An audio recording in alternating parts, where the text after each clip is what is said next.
आज हम सब लोग यहाँ पे हरेला 2026 के उपलक्ष्य में यहाँ पे सब इकट्ठा हुए हैं। यहाँ पे इस साल धाद, ये जो जानी मानी संस्था है उत्तराखंड की, उसके सहयोग से और जन चेतना जागृति मंच ने एक कार्यक्रम इस तरह से किया कि जहाँ पे हम यहाँ पे इस क्षेत्रीय नागरिकों को पौधा वितरण भी कर पाएँ, पौधारोपण भी कर पाएँ और एक जन संवाद इस हरेले के बारे में लोग हर कोई अपने अपने स्तर पर कार्य करता है, उसको हम लोग कर पाएँ। इस तरह का एक कार्यक्रम हमने रखने का एक प्रयास किया था। इसको हमने ओपन फील्ड में रखा था, लेकिन आज उस टाइमिंग पर बारिश होने की वजह से इस कार्यक्रम को आज हम यहाँ पे जन चेतना जागृति मंच के कार्यालय में कर रहे हैं। आप उधर से लगाओ, मैं इधर से थोड़ा नीचे करो पौधे।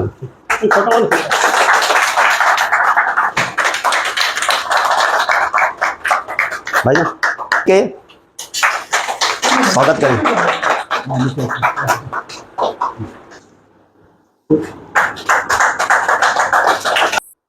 मैंने वृक्षारोपण का जो एक अभियान चलाया, उसमें करीब मैं अब तक जो है 8-10 हज़ार पेड़ लगा चुका हूँ।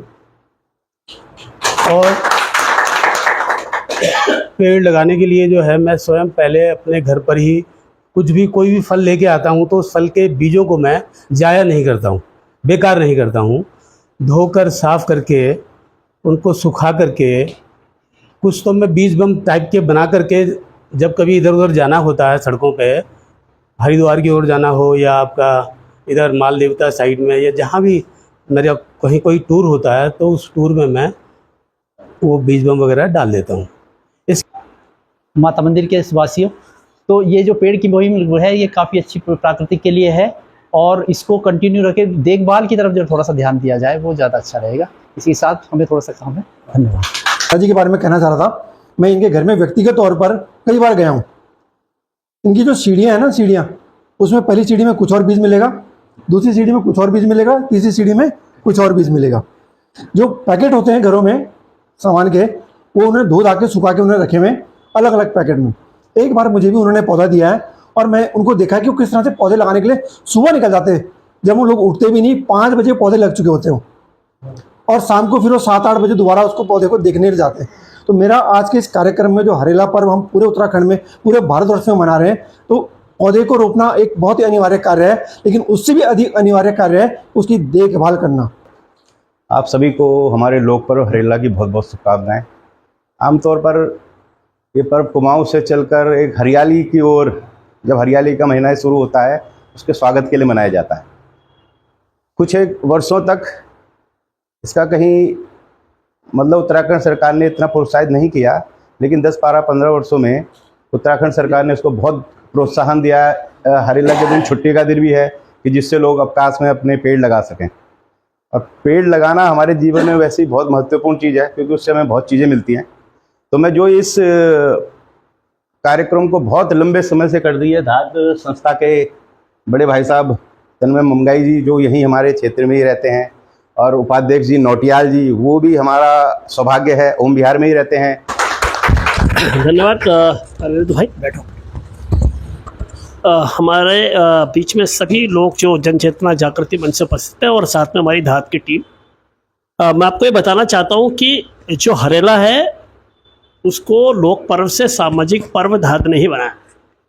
और ओम विहार जहाँ डीसी नौटियाल जी रहते हैं, वहाँ से पुष्पा बिष्ट जी, मैं, डीसी नौटियाल जी, कमला पंत जी, तोताराम ढोंडियाल जी, हम गए थे 2010 में, 17 जुलाई 2010 को। नौटियाल जी इसके गवाह है।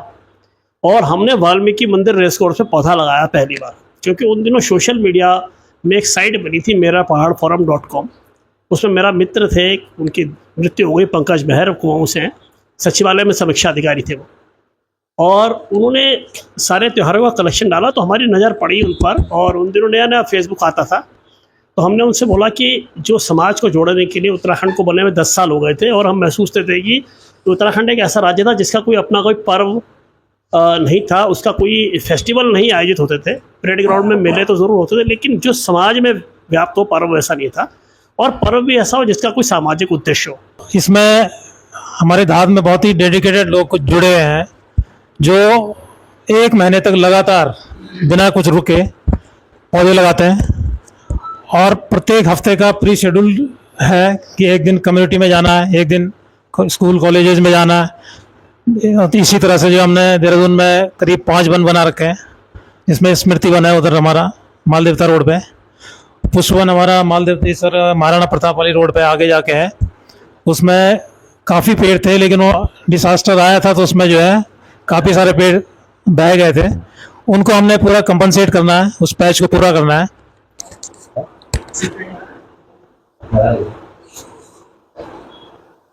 जन चेतना जागृति मंच के इस कक्ष में आज हमारे संरक्षक सम्मानित से उनियाल जी, नेगी जी, हमारे पूर्व पार्षद नौटियाल जी, यहाँ पर हमारे डोबरियाल जी, जिनके सौजन्य से आज हम लोग यहाँ पर उपस्थित हैं, और तमाम मेरे साथी सबका नाम लेना संभव भी नहीं है। आप सबको नमस्कार। हरियाला की बहुत बहुत बधाई। धात के बारे में अभी हमारे सचिव जी तन्मय जी ने और हमारे डोबरियाल जी प्रकाश डाल रहे हैं। मैं तो सिर्फ एक बात आपसे कहना चाह रहा हूँ कि इस वर्तमान समय में जन चेतना जागृति मंच जो काम कर रहा है, और जिस तरह से लोगों को उनके अधिकारों के प्रति, जिस तरह से शासन और प्रशासन के लोगों को हिला करके, क्योंकि वो तो ऐसी नींद में सोए रहते हैं तो उनको उठाना कोई आसान काम होता नहीं, वो काम डोबरियाल जी के नेतृत्व में हो रहा है, आप सबके सहयोग से हो रहा है। तो मुझे इस बात की बड़ी खुशी है, और मैं आप सबको धाद की तरफ से भी और पूरे ओम बिहार क्षेत्रवासियों की तरफ से आपको बहुत बहुत बधाई देना चाहता हूँ। पहली बात तो ये थी। और दूसरी बात मुझे ये कहने का चूँकि अवसर भी मिला है, मैं सिर्फ एक बात ये कहना चाहता हूँ, चूँकि धाद हमारी जो है ना 89 से हम लोग काम कर रहे हैं। 89 से संस्था बनी थी, 87 से, और 87 से उस समय मुझे लगता है कि जो पर्वतीय क्षेत्र थे हमारे, उनमें कभी सम्मेलन हो गया, कभी अपनी भाषा के प्रति कुछ काम हो गया, ऐसा चलता रहता था। लेकिन राज्य बनने के बाद, और मैं चूँकि धाद इसलिए बार बार कह रहा हूँ, धाद एक हमारा वैसे गढ़वाली का शब्द है, और धाद हमारे यहाँ कहते हैं आवाज़ देना। जैसे हमारे गांव में ना पहले मोबाइल नहीं हुआ करते थे, कुछ नहीं हुआ करता था। सुनो हरेला का संदेश, सुनो हरेला का संदेश, चप्पा चप्पा हरा करेंगे, चप्पा चप्पा हरा करेंगे। मैं एक लाइन बोलना चाहती हूँ मैं पेड़ के बारे में। एक बीज पूरा जंगल बसाता है, एक पेड़ से पूरी दुनिया सांस लेती है। मेरा आपसे धन्यवाद। एक व्यक्ति लगातार मचाकर शोर खींच रहा था ध्यान अपनी ओर, आइसक्रीम गरम, आइसक्रीम गरम, आइसक्रीम गरम, आइसक्रीम गरम। एक मन चला तुरंत बोला, मूर्ख बनाना नहीं इतना सरल, भला आइसक्रीम भी हो सकती है गरम। एक मन चला तुरंत बोला, मूर्ख बनाना नहीं इतना सरल, भला आइसक्रीम भी हो सकती है गरम। आइसक्रीम वाला बोला, लोग कर जाते हैं पल भर में सीमेंट, सड़क और सरिया हजम, तो मेरे दोस्त आइसक्रीम क्यों नहीं हो सकती गरम, आइसक्रीम क्यों नहीं हो सकती गरम। अब गांव में, हमारे गांव में केवल 9 लेडीज हैं, और वो भी वो है जो वहाँ पे नौकरी करते हैं, सरकारी नौकरियां हैं सारी। उनका परिवार बहुत ज़्यादा करके है, बाकी जो है 90% गाँव जो है चारों तरफ जो है बाहर निकल चुका है। भले हमने अपने गांव की संस्था बना रखी है, हम टाइम पे जाते हैं, मैं तो हर महीने जो है अपने गांव में जाता हूँ। मैंने क्या किया कि भाई ये तो बंजर हो गई खेती, उसके चारों तरफ मैंने जो है 15 फलदार वृक्ष लगाए। यहाँ पर महिला मंगल भी यहाँ पर साक्षी है। मैं सभी लोगों का हार्दिक अभिनंदन, माता की गोद में बैठते हुए आशीर्वाद लेते हुए सब लोगों का स्वागत करता हूँ। बड़ा हर्ष हुआ यहाँ पर आप लोगों से मिल करके, अच्छा परिचय हुआ। मैं भी इधर ही रहता हूँ गणेश विहार में, और ये लास्ट वाली एको क्रेजा वाली लाइन पर ही मैं, एक छोटा सा घर है मेरा। तो ये इनकी देख रेख में जो हरेला पर्व है, ये हरेला क्या है? पहले इसको कहते थे वृक्षारोपण। तब लोगों ने इसको कहा कि वृक्ष का रोपण नहीं होता है, तब क्या कहा?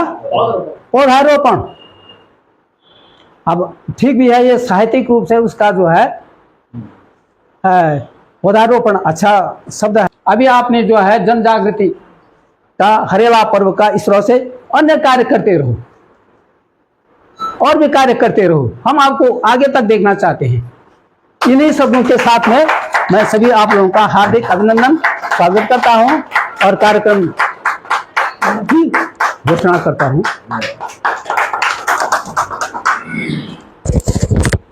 बहुत बहुत धन्यवाद नेगी जी। और यहाँ पे सभी लोग हमारे एक मैसेज से यहाँ पे आए, अपना बहुमूल्य समय दिया, इसके लिए मैं जन चेतना जागृति मंच की तरफ से सभी का बहुत बहुत धन्यवाद करना चाहता हूँ।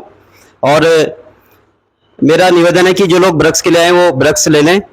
हमने यहाँ पे वृक्षों का जो कुछ वृक्ष यहाँ पे हम ये उसके लिए ले आए थे सम्मान के लिए, बाकी माता मंदिर चौक पे हमने स्टोर कर रखे हैं।